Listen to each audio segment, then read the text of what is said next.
One of the best performing stocks in America right now is a chain of pawn shops, not a tech company, not an AI lab, a pawn shop chain. I need you to sit with how strange that is for a second because it's the whole video. There's a man named Jacob sliding a snap-on tool set across a pawn counter in suburban Detroit. $3,000 of tools, the exact tools he uses to make a living. He's an HVAC tech, $80,000 a year, and he'll show up to a job tomorrow morning. By every official definition, he's doing fine, and he's pawning his livelihood to make it to Friday. Here's the part that should bother you. The company that just took Jacob's tools, its stock has doubled in a year, while the S&P 500 returned a fraction of that. Same economy, one man pawning his livelihood, one chart going vertical off the back of it. My name's Nick, and today we're figuring out why both are true at once, and which one you should actually believe. Let's start with what Jacob just did, because most people get the mechanics wrong. He didn't sell his tools. A pawn loan isn't a sale. It's a loan, and the tools are the collateral. He hands them over. The shop hands him cash, and he's got a window to come back, repay the loan plus the fees, and walk out with his tools again. Miss the window, the shop keeps the tools and sells them. Simple. Here's where it stops being simple. Say you borrow $500 against a wedding band. You hold the loan for 90 days. Over those 90 days, you're going to pay somewhere around $300 in fees and interest to get that band back. $300 on a $500 loan for 3 months. Run that same $500 through a credit card for 90 days and it costs you about $30. So the pawn loan is roughly 10 times more expensive than the piece of plastic everybody warns you about. Effective interest rates in this world run anywhere from 60% to over 200% a year, depending on your state. That makes your credit card look like a charity that sends you a birthday card. So why would anyone do this? Because there's no credit check, no application, no waiting. You walk in with an object, you walk out with cash, and nobody calls your boss or pulls your score. For someone who needs $400 by Friday or the lights go off, the pawn shop isn't the worst option. It's the only option. And here's the part that should reframe the whole thing for you. Most of these loans get paid back. The industry redemption rate runs around 80 to 90%. People do come back for their stuff. Jacob almost certainly intends to come back for his tools, but the fees don't come back. They're gone the second the deal is done. So you've got millions of people borrowing small amounts, paying enormous rates, getting their stuff back, and then doing it all again next month. It's not a one-time emergency. For a lot of people, it's become the plumbing. Now, keep that word in your head, plumbing, because that's exactly what Wall Street figured out. And it's why that pawn shop chain is one of the best performing stocks in the country. The two big public pawn companies are First Cash and Easy Corp. And in early 2026, First Cash did over $1 billion in revenue in a single quarter, up 26% from the year before. Their pawn loans on the books hit a record. $851 million out on the street, lent against people's stuff, all at once. The stock roughly doubled over the prior 12 months, while the S&P 500 returned a sliver of that. Let that sink in. The single most boring business in America, lending money against power tools and wedding rings, outran the entire technology-driven stock market. S-Corp told the same story, revenue up 46%. And here's a detail that does a lot of quiet work. The average pawn loan size jumped from around $160 a few years ago to around $240 now, 50% bigger. The desperation, at least, is keeping pace with inflation, which is more than you can say for wages. So why is the market in love with this? Because investors aren't betting on reselling old guitars. They're betting on the I O us. The thing that's growing fastest inside these companies is the loan book itself, the debt against household property. And when Wall Street pays up for a lender, it's making one specific bet. It's betting the loan book keeps growing. Read that back slowly. The market is pricing in more pawn loans next year than this year. That is not a bet on the economy getting better. That is a bet on the squeeze continuing. I'm going to give this its own name so it sticks, because once you have a word for it, you'll see it everywhere. Call it the desperation spread. It's the gap between the index hitting record highs and the lender of last resort posting record loans. And right now, the smartest money in the world owns both sides of it. Here's the part that turns a finance story into a gut punch. The same asset managers running your retirement own big chunks of these pawn companies. Vanguard alone held around 9% of first cash, something like $900 million earlier this year. So the same firm managing your 401k is collecting a cut every time someone like Jacob rents his own tools back at 200%. Your retirement and his rock bottom are, it turns out, sitting in the same fund. Okay, so who is actually walking through these doors? Because if your mental image of a pawn customer is a guy in a back alley, that picture is about 40 years out of date. The operators will tell you the customer has gone suburban and gone upmarket. It's small business owners coming in with Rolexes. It's tradespeople with $2,000 and $3,000 tool sets like Jacob. It's women pawning jewelry they inherited. A real chunk of the new growth is households earning between $60,000 and $100,000 a year.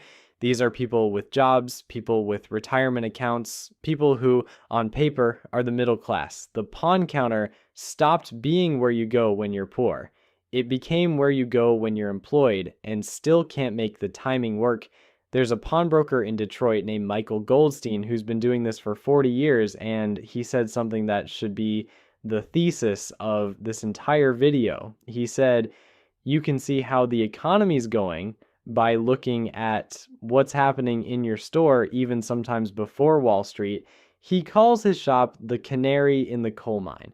When gas prices climb and unemployment ticks up, he says, my customers are hurting, and he sees it months before it shows up in a headline. Now layer one more thing on top because it explains why this is spreading into neighborhoods it never used to touch. America is quietly losing its bank branches. The country went from around 86,000 branches in 2017 to roughly 73,000 by the start of this year. Over 900 closed in a single year. And the closures land hardest in lower income and working class areas. So picture the timeline. The bank packs up and leaves the strip mall. And a lender that charges 200% moves into a unit 3 doors down. One kind of credit got pulled out of the neighborhood at almost the exact moment a far more expensive kind got dropped in. That's not a conspiracy, it's just what fills a vacuum, so that's the ground floor. Now let's take the elevator up to the penthouse because the view from up there could not be more different. The stock market in early 2026 is not just high, it's historically eye-wateringly high. There's a measure called the Shiller-Cape ratio. It smooths out earnings over 10 years so you can see how expensive stocks are versus history. It's sitting near 43. The only time in 145 years it's been meaningfully higher was December 1999, 3 months before the dot-com bubble detonated and the NASDAQ proceeded to lose nearly 4/5 of its value. So we're parked in the second most expensive market in the history of the country, waving at the most expensive one in the rearview mirror. And households are all in. Americans now hold a record share of their financial assets in stocks, higher than the dot-com peak, higher than 2007. Everybody's in the pool, and the pool has never been more crowded or more expensive to swim in. And normally, this is the moment where someone reassures you that if it all wobbles, the Fed swoops in, cuts interest rates, and catches everybody. That's the reflex we've all been trained on. Except this time, the Fed mostly can't. Inflation flared back up on the back of energy prices, so instead of cutting, they're sitting on their hands, and at their last meeting, more officials disagreed with each other than at any point in over 30 years. On top of that, almost everyone with a mortgage already locked in a rate below 6%, so even if they did cut, it wouldn't reach them. The fire escape everybody's quietly counting on is welded shut. Hold on to that, because it matters more at the end of this than it does right now. Here's the line that ties it all together. In 2025, the top 20% of earners spent more than they ever have, and the bottom 80% spent less, and their spending hasn't beaten inflation in 6 years. 6 years. So when you hear that the consumer is strong, understand what that actually means. It means one consumer is strong. The one who owns the stocks, the one whose portfolio just doubled is out there spending, and their spending is so large it papers over everybody else, quietly drowning underneath it. This is the K-shaped economy, and the K is the whole story. One arm of the letter goes up, the other goes down, and they start from the same point. From a distance, on the aggregate chart, it averages out to a flat, healthy-looking line. Up close, it's two completely different countries that happen to share a currency. And the distress isn't a vibe, it's in the numbers. The personal savings rate fell to 3.6%. The lowest in years, meaning whatever cushion people built up has basically evaporated. Subprime auto loan delinquencies pushed past their level during the 2008 financial crisis. Sit with that. People are falling behind on their car payments at a worse rate than during the Great Recession. While the market sets records, then there's the one that genuinely stops me. A record number of people are pulling money out of their 401ks early for hardship. We're talking about cracking open the retirement account, eating the taxes, eating the penalty to cover an emergency right now. The top reasons people gave were avoiding eviction and covering medical bills. That is the financial equivalent of burning the furniture to heat the house. And it's happening at the same time. The stock market inside those same accounts is hitting all-time highs. People are setting fire to their future to survive their present. And the fire is made of the very thing that's supposedly booming. Want the same story without the pawn shop? Go to a dollar store. On their most recent earnings call, Dollar General's CEO said the biggest jump in new customers came from households earning over $100,000 a year. The six-figure household is now trading down to the dollar store. He even named the trigger. When gas hits $4 and stays there, he said, the trade-in starts and our core customer needs us most. That's the same paycheck timing squeeze the pawnbrokers describe, just one rung up the ladder. Target, then Walmart, then Dollar General, then the pawn counter. It's a staircase, and a lot of people are quietly walking down it. All right, time to pump the brakes on myself, because if I just keep stacking scary numbers, I'm doing the exact thing I can't stand, which is selling you a panic. So let me argue the other side as honestly as I can, because the other side is real. Start with the pawn boom itself, because it isn't pure desperation, and I'd be lying if I said it was. A big piece of it is gold. Gold's been near record highs, and gold is what most pawn loans are secured against, so when the metal climbs, the same bracelet backs a bigger loan, scrap revenue jumps, and the whole industry's numbers inflate without a single extra person being in trouble. S-Corp's scrap revenue alone jumped 64%, and a lot of that is just gold being worth more. So part of that gorgeous stock chart is a gold story, not a misery story, and you should be suspicious of anyone who waves pawn revenue at you and calls it pure pain. The same caution applies to the market itself. The S&P 500 is really a handful of giant tech companies earning money all over the planet from products that have almost nothing to do with whether Jacob makes rent. A record index and a stressed out median household aren't actually a contradiction. They're two different things we lazily talk about as one. And it's worth remembering that the bears have predicted 40 of the last 3 recessions. Somebody loudly calls the top of this market every single year, and the market keeps responding by going higher and personally insulting them. The Fed isn't forecasting a downturn. The job market, for all its cracks, keeps adding jobs. So the honest version of this video isn't the crash is coming. It's the floor is a lot thinner than the chart admits, and that thinness is the entire point. Here's the asymmetry. When the savings rate is healthy and people have a buffer, the economy can absorb a shock, a layoff, an energy spike, and bend without breaking. When the savings rate is at 3.6%, when subprime borrowers are already past 2008 levels, when people are already raiding retirement accounts and pawning their tools just to make a normal month work, there is no buffer left. The system is running with no slack. And remember that welded shut fire escape, the Fed that can't cut. A system with no slack and no backstop doesn't need a big disaster to break. It just needs a slightly worse Tuesday than usual. That's what the pawn shops are seeing that the stock market isn't. The market is a forecast, a bet on next year's corporate earnings made mostly by people whose own finances are fine. The pawn counter is a measurement, a reading of how many people right now, today, couldn't make the math work without renting their own possessions back at 200%.